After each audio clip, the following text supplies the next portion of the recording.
disconnected with this because obviously this is a grazing field. But it was a big, it's like a tight black ball, was it? No, it was like a little trail.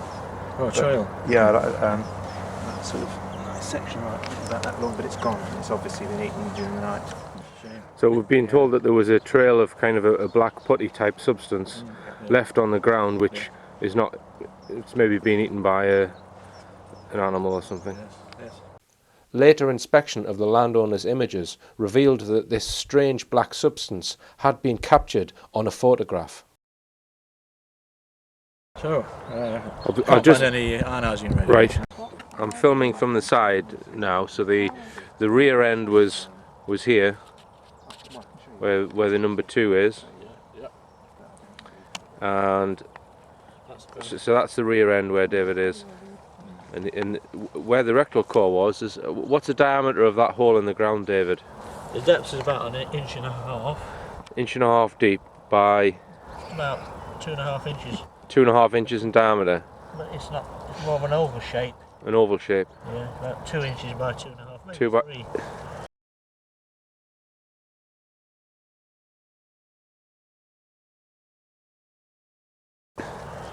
If this was indeed some kind of frenzied knife attack, the crime scene would have been drenched in blood.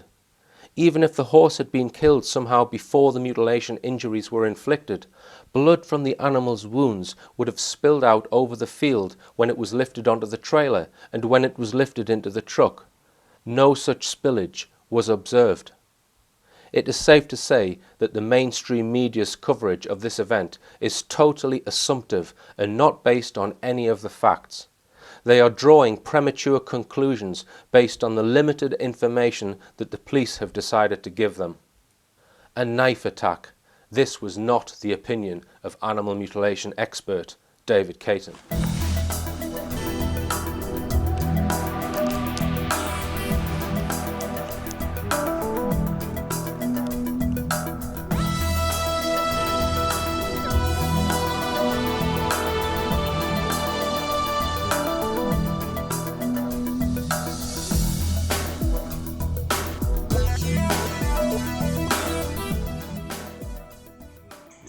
This sealed edge again is incredible.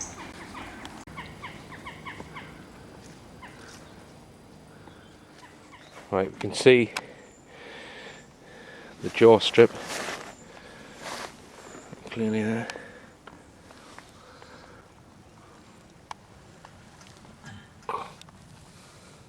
Clean cuts to the flesh here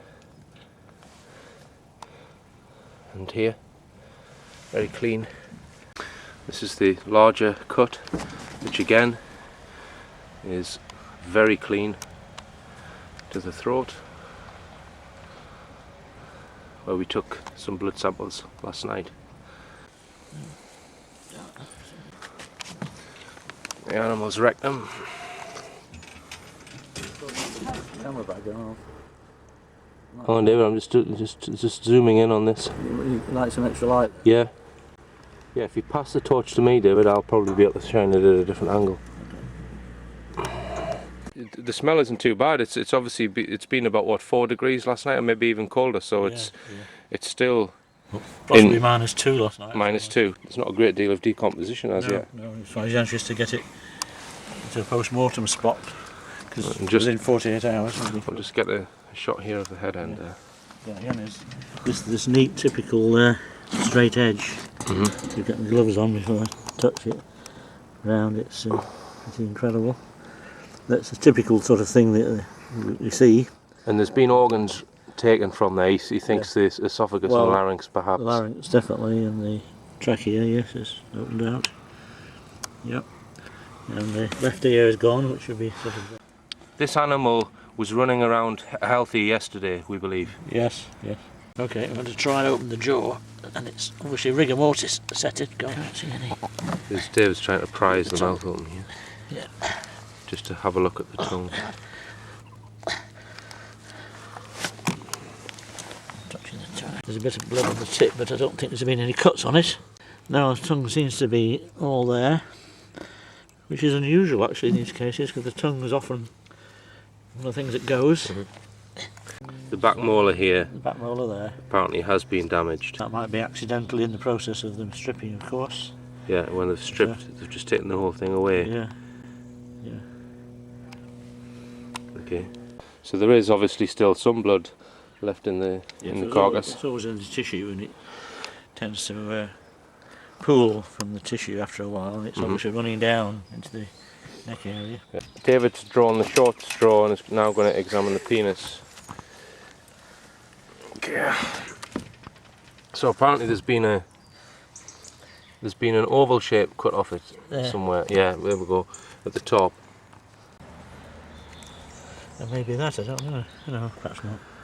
Obviously this will be looked at on post-mortem if a post-mortem is carried out. Yep. Do we know if a post-mortem is going to be done, David? They seem quite confident they're going to do that, yes. Okay. Yeah. Right. Yeah. David's drawn the short straw again, or the long straw, the anal probe, and he's going to measure the depth of the rectal core. Well, first of all, the diameter looks to be about 3 inches. Okay. About 3 inches, yes. Okay. But again, we'll know more when we get the post-mortem report. Yep. We do our own little test later. Separate from the post-mortem. What was he saying? Please sit down there. Okay. We've just finished examining the carcass before it gets sent off for post-mortem, we hope. And I'm with David Caton. And can you tell us, first of all, David, where are we?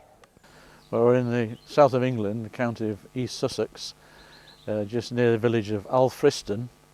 And we've come to look at this poor 2-year-old gelding, which has got the classic mutilation injuries. Today is the 25th of October, and it was found yesterday morning, the 24th. So we assume it had been killed somewhere in the small hours, possibly 2 to 4 in the morning. They don't really know for sure. So the animal's been dead for under 48 hours anyway. So the flies is taking a bit of interest now, but it's the carcass is in quite a good state. So they are anxious to get the post-mortem done as soon as possible, possibly in London at the Royal Veterinary College, although that's not finalised yet. So How old is the animal, David?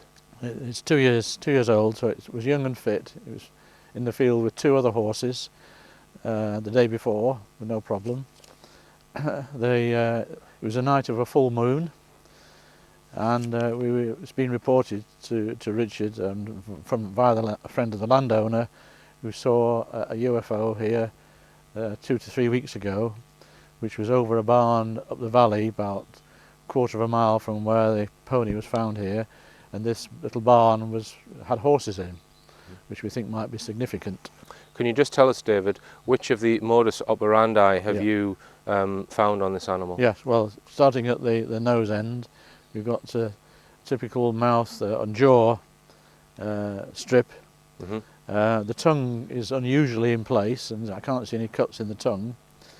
Then there's a massive wound in the left neck, left side of the neck, and the left ear is missing, taken right down to the skull. The throat organs removed, probably the larynx, the esophagus, and trachea, and the edges have got superb, typical smooth edges to the skin surrounding this wound. There's no blood at all. When I say no blood at all, there's a bit of pooling from the tissue, which is what's a normal thing that does happen. So we've taken several blood samples to do various tests to see if there's any anomalies within the blood. The people doing the post-mortem may well do something similar. We don't know. And the owner is keen to have a post-mortem done. Yes, the horse owner is keen. Yes. And they've been told it's between £200 and £700, but they're trying to see if they can get some sort of funding. Yes, they're approaching the National Farmers Union, but I don't know how successful they'll be on that. Okay. So the old horse going rearwards. Well, looking at the legs, they've got these Chestnuts. the chestnuts, which are sort of redundant part of the horse. throwback of the horse, which is on the inside of the leg above the knee, and all 4 have been removed.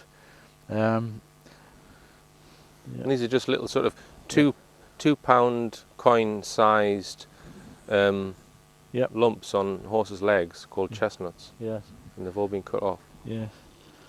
Any thoughts on that, David? Why? No, I'm mystified by that. I mean, it's a new one on us. We've never known of that before, and I don't know what's in, whether it's just gristle or what the material is in these chestnuts, and why on earth they should be taken in the first place. I don't know. And then the penis is there, but there's some oval cuts into the top of the penis, and the sheath partly removed, we think. And then it's got the classic anal core, which is about, I measured it to be 4 inches diameter, again with the beautiful smooth edges. And my anal measuring stick, I make it about 5 inches deep, which is pretty much the same as the sheep. Very little blood on the ground, David, as we've already filmed. No, we've been into the field where the horse was found laying, done some tests and examination of the ground, and there's a bit of blood on the ground where the anal area. We've taken a sample of the blood that was on the ground with the soil. Yes. So. Yeah, and those are fragments of the horse's hair, probably from the neck, lying in the ground as well. The 2 other horses in the field were sort of not very happy. They were actually just behind the gate, and they were sort of hovered by the gate. And there was a horse in a barn further away, about 150 yards, 200 yards away, and it was very distressed apparently. It's normally a very calm horse, the owner said, the site owner, not the horse owner, and it was trying to kick the door down in some sort of panic. So the other horses were obviously sensitive to something very unusual and disturbing going on, which spooked them. And we've heard of this sort of thing before, where other animals in close proximity, particularly the same breed of animal, are very disturbed about what's happening to their brother in the field. So. And hopefully, if there is a post-mortem carried out on the animal, we'll get full visibility of the report. Well, we'll hope so. Yes, we're confident that the owner so far, the animal owner, and the landowner, is being very, very cooperative. Which is we marvellous. mentioned earlier that it appears that there's some damage to one of the back teeth. We've scanned that with a Geiger counter and various other electromagnetic devices. We've not found any anomalous readings at all, which is reassuring. So, in a long trip, particularly for you, coming from 400 odd miles and 400 miles back, but it's important to do this because, from my point of view and the APFU's point of view, this is the first actual horse case that we've had the privilege of being able to examine. So although you have had horse cases reported to you. Yes, we know of other ones in the past where in the UK, apart from the States. Yeah. And there was one incident, I think, in the late 1990s where there was 3 horses in the field, which was the same, which was in Shropshire, I believe. Yes. And the MAF at the time turned up and removed the horse, so the owner wasn't allowed access to it. And we've been told that the police are here, but the owners are allowing us to have a look at it and film. So we don't know what they said to the police, but the police were apparently guarding the field yesterday and not allowing people to go near it. So probably being quite lucky to get to film it. They were treating it possibly rightly as a crime scene. Yeah. But then there's nothing they could do, and we know it's very unlikely they're going to find the perpetrators. But they're going through the procedures, I suppose, which they have to do. And obviously we can compare this to the characteristics found on mutilated horses dating back from as early as 1967, one that Linda Moulton Howe was involved with in the United States, and we see similar injuries to cases in the United States and in Argentina and other countries around the world. Absolutely, yes. So it's a truly global phenomenon.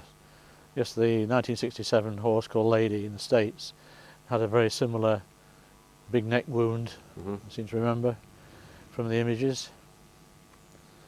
So there's a definite pattern and a way of doing the same sort of things globally. So it's very hard to believe that it's local nutters No. who were perpetrating such a Well, crime. I mean, the first big problem you have is how do you restrain an animal of this size safely, you know, for a human being to do this sort of activity. So the horse would have to be inert and sedated in some way Mhm. to carry out these sort of operational procedures. There's And no of way course, a person could, well, if two people, you know, even if they put a rope round its neck Mhm. to restrain it, you wouldn't be able to make such precision cuts yeah. with the horse jumping about. And where the horse was situated, although it was a moonlit night, it would have been dark. There was no other Yeah. lighting in that area, No. and very little road access actually to that field as Yes, well. Just yeah. one track leading up Yeah. to where the stable was. And again, it's a very hilly area here, and not too accessible. Mhm. And as we'll be hearing vehicles coming up and down the tracks make a lot of noises, and the owners who live in the properties quite close by never heard a thing. Yes. And the dogs, they've got lots of dogs in the house. Yeah. Yeah. And the dogs were not roused at all. No. All right, and David. Okay. Well, thanks very much indeed. That's all. And We'll look forward to seeing some post-mortem results and mhm. see if that can tell us anything extra hope, that and we hope, can find in the field, sort of thing. and hopefully we'll be able to add it I hope to this documentary. Yeah. Thanks, David. When we were discussing the event over tea the previous night, the landowners mentioned that a farm worker had told them about a UFO hovering over the valley some weeks previous to the attack. This was something we were very keen to investigate once we had finished photographing the animal. The camera's just pointed towards where the animal was discovered about 24 hours ago, and I'm just going to pan the camera around because we've been informed of a UFO sighting which was observed